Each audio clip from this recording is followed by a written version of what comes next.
بات بڑی ضروری ہے، وہ میں نے آپ سے ضرور کرنی ہے۔ ایک آیت ہے قرآن پاک کی سورت بقرہ پہلا سپارہ آیت نمبر 120۔ اللہ تعالیٰ نے ایک حد بیان کر دی، فرمایا وَلَن تَرْضَىٰ عَنْكَ الْيَهُودُ وَلَا النَّصَارَىٰ حَتَّىٰ تَتَّبِعَ مِلَّتَهُمْ۔ فرمایا یہ یہودی اور عیسائی تم سے ہرگز راضی نہیں ہوں گے۔ یہ قرآن ہے اور سادہ ترجمہ تفسیر کی بھی ضرورت نہیں۔ یہ معاہدے کر لیں، محبت کے وعدے کر لیں، یہ تم سے راضی نہیں ہوں گے۔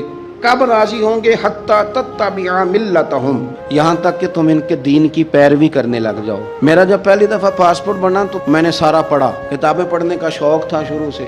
اس کے ہر صفحے پہ لکھا ہے کہ سوائے اسرائیل کے، یعنی آپ پوری دنیا میں یہ سبز ہلالی پاسپورٹ لے کے جا سکتے ہیں، خبردار اسرائیل آپ یہ پاسپورٹ لے کے نہیں جا سکتے۔ یعنی اتنی نفرت کسی ملک سے کہ اس پر لکھ کے چھاپ دیا ہر صفحے پر کہ یہ پاسپورٹ سوائے اسرائیل کے ہر ملک کے لیے کارآمد ہے۔ میرا سوال ہے عرب کے ان لیڈروں سے جنہوں نے اسرائیل کے ساتھ معاہدہ کیا، مجھے بتاؤ تمہیں فلسطین کی بیٹیاں بھول گئی نا ساری کی ساری؟ تمہیں وہ ماں بھول گئی نا جو مسجد اقصیٰ کے دروازے پہ کھڑی ہو کے چیخیں مارتی تھی اور کہتی تھی کوئی علی کو خبر کرو کہ میری بچیاں قید میں ہیں؟ وہ بھول گئی؟ تمہیں وہ بہن بھول گئی نا جس پر شراب کی بوتل انڈیلتے تھے اسرائیل کے فوجی؟ وہ آپ کو ابھی بھی ویڈیو مل جائے گی۔ وہ انڈیلتے تھے شراب کی بوتل، اسے پکڑتے تھے، دست درازی کرتے تھے، اور وہ بیٹی کہتی تھی یا رحمت للعالم۔ بھول گیا تمہیں وہ سارا کچھ؟ تم نے 1 منٹ لگایا اور تم معاہدہ کس سے کروا رہے ہو؟ امریکہ کے صدر سے؟ اتنا ظلم کیا تم نے، اتنا قاتل کے ساتھ معاہدہ؟ کیا سمجھتے ہو فلسطین والوں کا کوئی والی وارث نہیں؟ سنو، میرے رسول کریم صلی اللہ علیہ وسلم نے فرمایا میرا کوئی مالدار امتی دنیا سے چلا جائے، پیسے جائیدادیں چھوڑ کے جائے تو اس کی اولاد میں بانٹ دینا، لیکن اگر اس کے ذمہ قرضہ ہو تو میرے پاس آ جانا، میں اپنے امتی کا قرض ادا کروں گا۔ جس کا کوئی وارث نہیں ہوتا مدینے والا اس کا وارث ہوتا ہے، میں قرض دوں گا اپنے امتی کا۔ کیا سمجھتے ہو فلسطینی لاوارث ہے؟ صبح قیامت نبی پاک تم سے سوال کریں گے، تمہیں اللہ کے حضور حاضری دینی ہے۔ کیوں نہیں صلح کرتا اسرائیل فلسطین کے ساتھ؟ لبنان کے ساتھ دوستی کیوں نہیں کرتا؟ شام سارا کٹ گیا اسرائیل کی وجہ سے، آج تمہیں خیال آیا ان کے ساتھ معاہدہ کرنے کا؟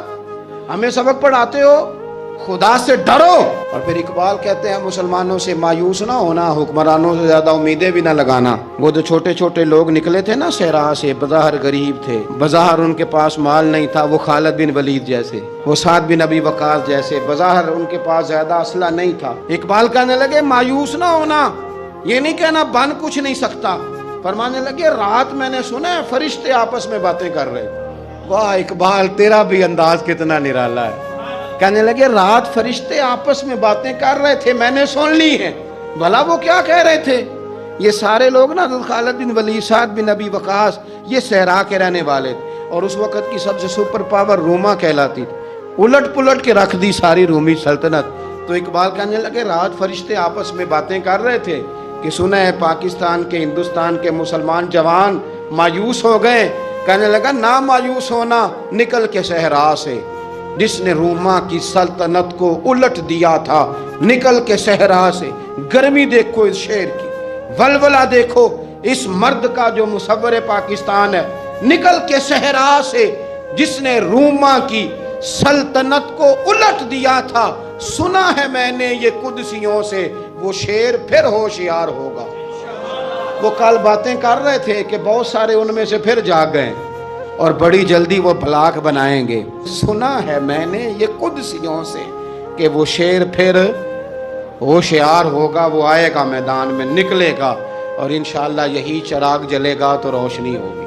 معراج کی بات کرنے کا تو اب وقت آیا ہے، اس لیے کہ معراج کا سارا واقعہ تو مسجد اقصیٰ کے گرد گھومتا ہے۔ سبحان الذی اسریٰ بعبدہ لیلا من المسجد الحرام الی المسجد الاقصیٰ۔ حضور نے معراج کی رات مسجد اقصیٰ میں نماز پڑھائی تھی، اور ایک بار پھر سے طیبہ سے فلسطین میں آ، راستہ دیکھتی ہے پھر مسجد اقصیٰ تیرا۔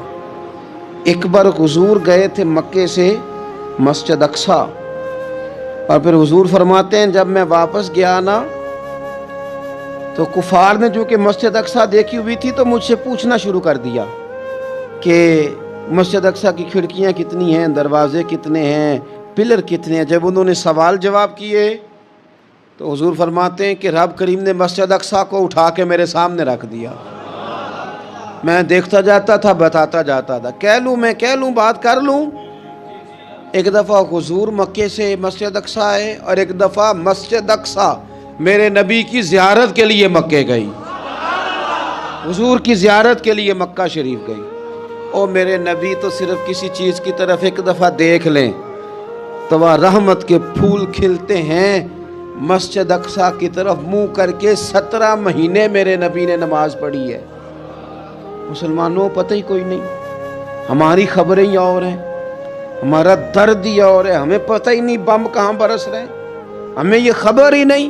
اور میں اس دور میں تقریریں کر رہا ہوں جہاں سوتوں کو جگانا نہیں پڑتا، جاگتوں کو جگانا پڑتا ہے۔ سیانے لوگوں کو سمجھانا ہمارے ذمہ لگ گیا، کیا کریں؟ اس قوم کو سکھانا پڑتا ہے جسے پتہ سارا ہے لیکن جان بوجھ کے آنکھیں ہماری بند ہیں۔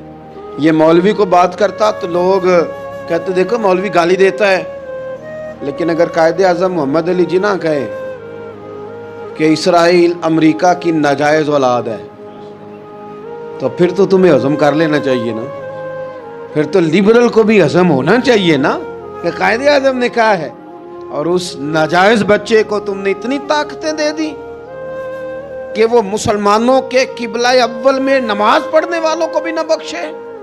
کہاں گئی تمہاری وہ انسانی حقوق کی بڑی بڑی تنظیمیں، کدھر گئی؟ اور میرا پاکستانی میڈیا سے بھی سوال ہے، چند دن پہلے سیالکوٹ میں ایک واقعہ ہوا، ناانصافی ہو گئی جی، ناانصافی ہو گئی جی ایک بی بی کے ساتھ، ہر بندے نے شور مچایا، بڑے بڑے طوفان اٹھتے ہیں، کیوں ہوا جی کیوں ہوا؟ مسجد اقصی کی توہین ہو گئی تو پھر طوفان کیوں نہیں اٹھا؟ ٹاک شو کیوں نہیں ہوئے؟ بحثیں کیوں نہیں ہوئی؟ میں اس موم بتی مافیا کا کیا کروں؟ ان لبرل لوگوں کا کیا کروں؟ ان کے سپورٹروں ووٹروں کا کیا کروں؟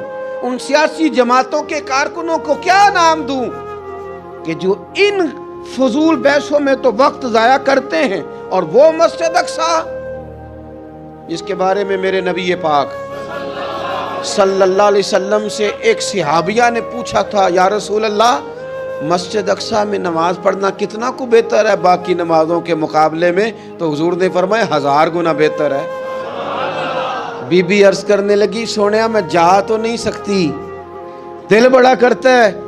حضور نے فرمایا جا نہیں سکتی تو وہاں تیل ہی بھجوا دے، جس میں حاضری لگوانے کی حضور بات کریں جس مسجد میں۔ اور نبی پاک علیہ السلام نے فرمایا خاص کر کے سفر کرنا ہوا تو 3 مسجدوں کے لیے کرنا، ایک مسجد حرام بیت اللہ کے لیے، ایک مسجد نبوی کے لیے، اور تیسرا مسجد اقصی کے لیے۔